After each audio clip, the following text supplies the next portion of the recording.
নমস্কার। চামেলির গল্পের তরী চ্যানেলে সবাইকে স্বাগত জানাই। আজকে আমি আশাপূর্ণা দেবীর লেখা অভিযোগ গল্পটি পাঠ করে শোনাবো আপনাদের। আশা করছি গল্পটি আপনাদের ভালো লাগবে। শুরু করছি আজকের গল্প অভিযোগ। অভিজাত বিপণী নয়, ফুটপাতে চট পেতে পাতিয়ে বসা স্বল্পক্ষণ স্থায়ী তুচ্ছ দোকান।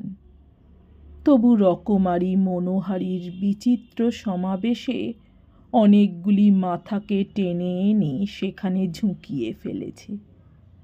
তা অনেক প্রয়োজনীয় বস্তু এখানে মেলে, যেমন চিরুনি, মাথার কাঁটা, সেফটি পিন, তালাচাবি, দুধের ছাঁকনি, মশারির ফিতে, বোতাম, সুতোর রিল, আরও এটা সেটা। তবে অপ্রয়োজনীয়ের সংখ্যাই বেশি। কিন্তু অপ্রয়োজনীয়কে প্রয়োজনীয়ের থেকে আকর্ষণীয় করে তোলার নামই তো ব্যবসার আর্ট। আর সে ব্যাপারে এই ফুটপাথের দোকানিরাও কম আর্টিস্ট নয়। এ দোকানের দোকানি প্লাস্টিকের অজস্র সম্ভার ছাড়াও কাঁচ, কাঠ, লোহা, পিতল, টিন, পুঁতি ইত্যাদিতে গড়া মালা, চুড়ি, কানের দুল, পিন, লকেট, আংটি, বোতামের সম্ভার এমন মোহনীয় করে সাজিয়ে রেখেছে যে পথ চলতে লোক অকারণেও একবার দাঁড়িয়ে না পড়ে পারবে না। অবশ্য প্রধানত মহিলাকুল, বস্তুর আকর্ষণের কাছে যারা চির শিশু। অস্বীকার করে লাভ নেই, দরকার না থাকলেও মনোহরের দোকানের সামনে একবার দাঁড়িয়ে না পড়ে পারেন না তাঁরা।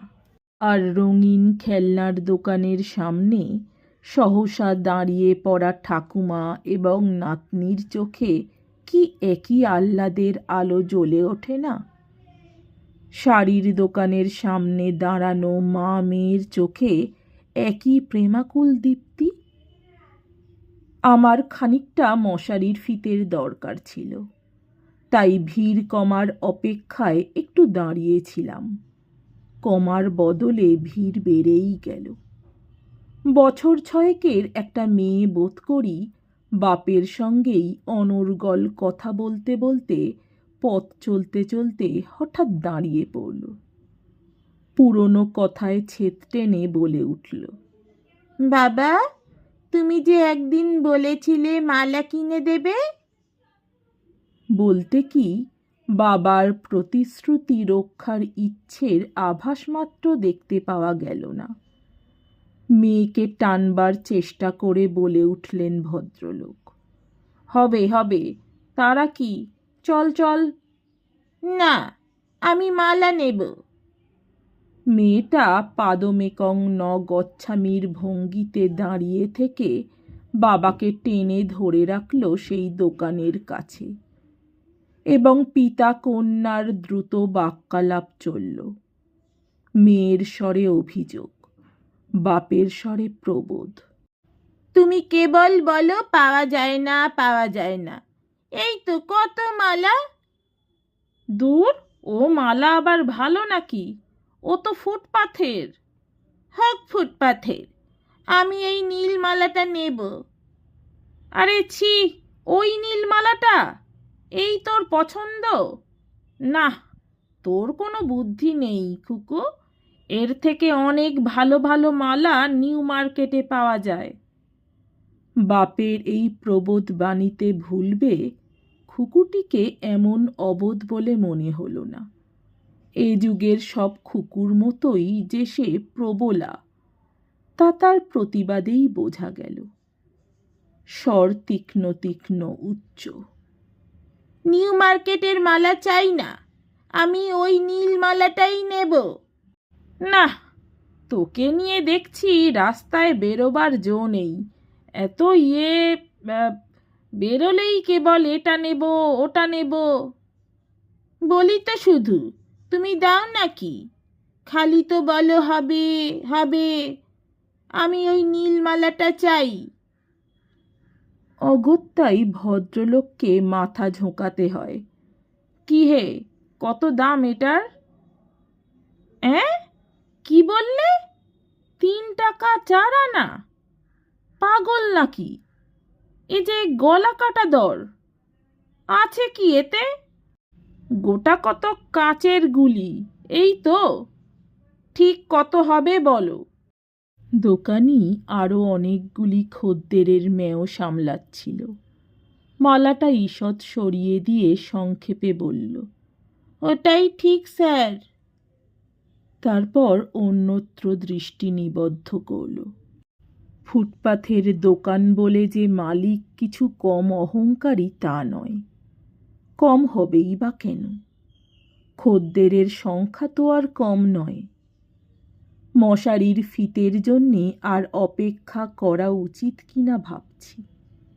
আবার ক্ষুদে মহিলাটির কণ্ঠ তীক্ষ্ণ বাঁশির মতো বেজে উঠল। বাবা, দোকানি যা বলছে দিয়ে দাও না। তোমার তো কত টাকা আছে। এই মালাটা আমার পছন্দ।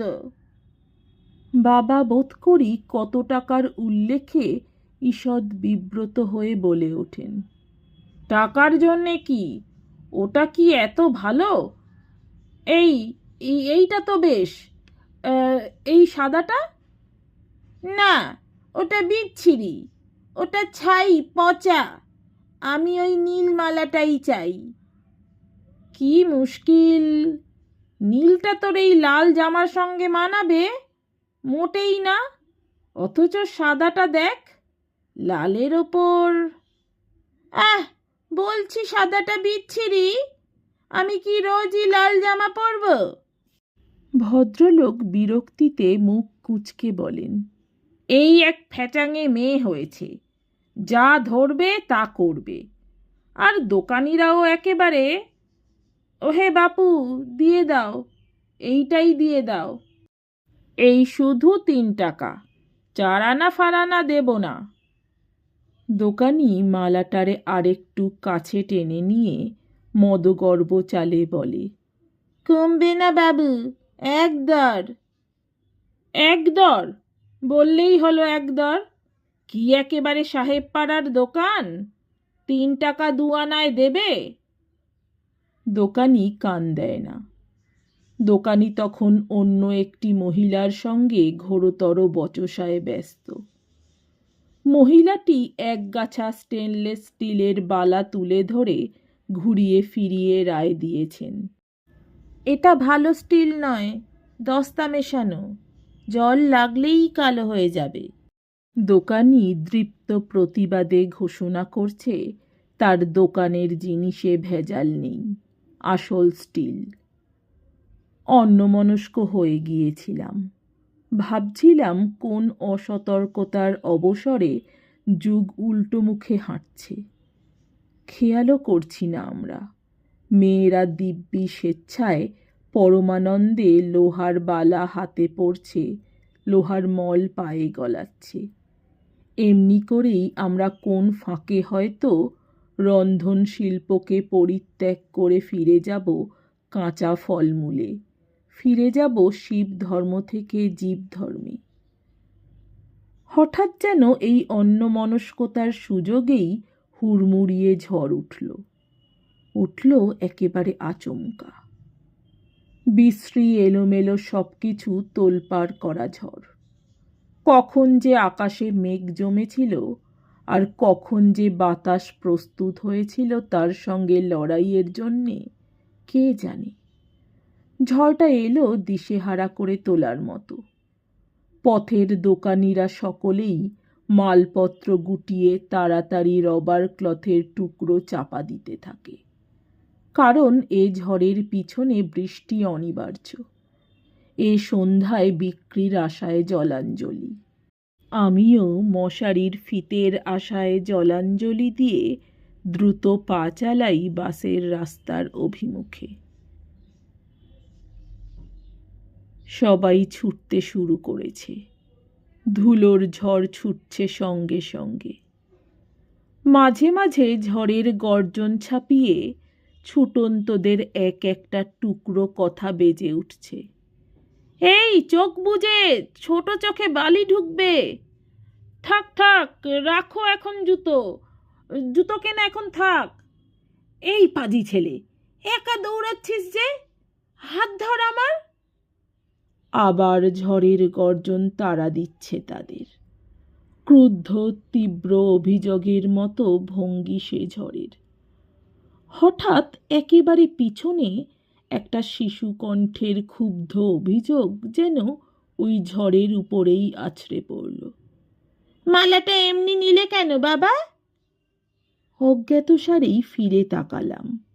দেখলাম সেই পিতা কন্যা। ঝড়ে মেয়েটার চুল উড়ছে, ফ্রক উড়ছে, বাপের সঙ্গে তাল দিয়ে ছুটতে হাঁপিয়ে উঠছে। তবু গলার স্বর তীব্র তীক্ষ্ণ। ও বাবা, মালার দাম দিলে না? বাবার কানে যে এ অভিযোগ প্রবেশ করল এমন মনে হলো না। তিনি অম্লান চিত্তে বলে উঠলেন, এইটুকু ছুটতেই হাঁপিয়ে পড়েছিস? কি তবে তুই দৌড়ে ফাস্ট হোস কুকু? আয় আয়, তাড়াতাড়ি আয়। মেয়েটা যথাসম্ভব তাড়াতাড়ি আসে, কিন্তু নালিশটা ছাড়ে না। বাবা, মালাটা অমনি নিলে কেন? বাবা কিন্তু অন্য প্রসঙ্গে ব্যস্ত। এই খুকি, রাস্তার ওই লাল আলোগুলো হঠাৎ হঠাৎ জ্বলে উঠল কেন বল দেখি? জানিস না তো, জ্বলে ওঠে গাড়িদের থামিয়ে ফেলার জন্যে। বাবা, ঝড়ের মাঝখানে মালাটা এমনি তুলে নিলে তুমি? আচ্ছা খুকু, কাল তোদের পরীক্ষা না? কিসের পরীক্ষা? তুই তো তাতে ফার্স্ট হবি। ঝড়ের শব্দ কমে আসছে, মানুষের কণ্ঠস্বর ক্রমশই জয়ী হচ্ছে। বাবা, দোকানিকে না বলে মালা নিলে কেন? বাবা যেন এতক্ষণে সচকিত হন, যেন এতক্ষণে মেয়ের অভিযোগ তার কানে পৌঁছয়। সস্নেহ করুণায় বলে ওঠেন, কি বলছিস? দোকানিকে না বলে? এই দেখো বোকা মেয়ের কথা, না বলে কি রে? বললাম না, যখন ঝড় উঠল। বড় বড় ফোঁটা নিয়ে বৃষ্টি দেখা দিল। বাসের দিকে ছুটতে শুরু করেছি। পিছন পিছন উড়ে আসছে সেই লাল ফ্রক। তুমি বাজে কথা বলছো, তুমি না বলে নিয়ে নিলে। বাবা এবার বিরক্ত হয়ে ধমক দেন, দেখ খুকু, বাজে ফ্যাচ ফ্যাচ করিস নে। না বলে আবার নেওয়া যায়? দোকানি কি তোর মামা যে আমায় অমনি দেবে? আমি দেখব না, খুকু ক্রুদ্ধ গর্জনে বলে। আমি চোখ বন্ধ করে থাকব। তুমি পয়সা না দিয়ে নিয়েছ। বৃষ্টি জোরে এসে গেছে। প্রার্থিত বাসটি কখন আসে কে জানি। বাস স্টপের একটা শেডের নিচে দাঁড়িয়ে পড়তে হলো। পিছন পিছন লাল ফ্রকও আসছে বাবার সঙ্গে, ভঙ্গি অধিকতর বিদ্রোহাত্মক। আমি দাঁড়াচ্ছি, তুমি ছুটতে গিয়ে পয়সা দিয়ে এসো। এখন আর পথে ছুটতে ছুটতে কথা হয় না যে বাতাসে ভেসে আসবে। এখন কথা এতগুলো দাঁড়িয়ে থাকা কৌতূহলী মানুষের দৃষ্টির সামনে। ধৈর্যের বাঁধ আর কতক্ষণ থাকে? তারও তো একটা সীমা আছে। অনেকক্ষণ থেকেই ধৈর্যের পরীক্ষা দিচ্ছিলেন ভদ্রলোক। এবার ফেস করে বসলেন। সহসাই মেয়েটার গালে ঠাস করে একটা চড় বসিয়ে দিয়ে চাপা গলায় গর্জন করে উঠলেন, খালি খালি এক কথা বলছি দিয়েছি, তুই দেখতে পাসনি তা হচ্ছে না। চড়টা বোধ করি একেবারেই অপ্রত্যাশিত, তাই মেয়েটা হঠাৎ যেন কাঠ হয়ে গেল। শুধু ক্রন্দন সংবরণের চেষ্টাটুকু ধরা পড়তে লাগল পাতলা ঠোঁট দুটোর কম্পনের মধ্যে। অতটুকু মেয়ের এই সংযমের ভঙ্গিটা আশ্চর্য। না দেখতে পাওয়ার ভান করতে হয়, নচেৎ ভদ্রলোক অপদস্থ হন। তবু মেয়েটা তীব্র আকর্ষণে সমস্ত চেতনাকে টেনে রেখেছে ওর দিকে। দাঁড়িয়ে থাকা ভদ্রলোকদের মধ্যে দু একজন অস্ফুটে বলে উঠলেন, আহা আহা, বাচ্চা। অতএব মেয়ের বাপ ভদ্রলোককে অপ্রতিভ হতেই হয়। বকুনির পথ ছেড়ে তোয়াজের পথ ধরেন অতএব। এই দেখো, একটুকুতেই অমনি মেয়ের কান্না এসে গেল। এই না বলিস বীর হবি, যুদ্ধে যাবি, খালি খালি বাজে কথা বলিস। আমার বুঝি রাগ হয় না? বলছি ঝড়ের সময় তাড়াতাড়ি পয়সা দিয়েছি, দেখতে পাসনি তুই? আর তুই কেবল, তা যাই বলিস পছন্দ আছে তোর, নীলটাই ভালো। আমি তো বোকার মতো সাদাটা নিতে বলছিলাম, তার নীল রং লালের ওপরও মানায়। এই তো দেখ না। নিজের মতবাদী খণ্ডন করেন ভদ্রলোক মেয়ের মন রাখতে, এবং বোধ করি চাকচিক্যে শুধু মেয়ে মনকে জালে আবদ্ধ করে ফেলতেই পকেট থেকে মালাটা বার করে মেয়ের গলায় পরিয়ে দেন।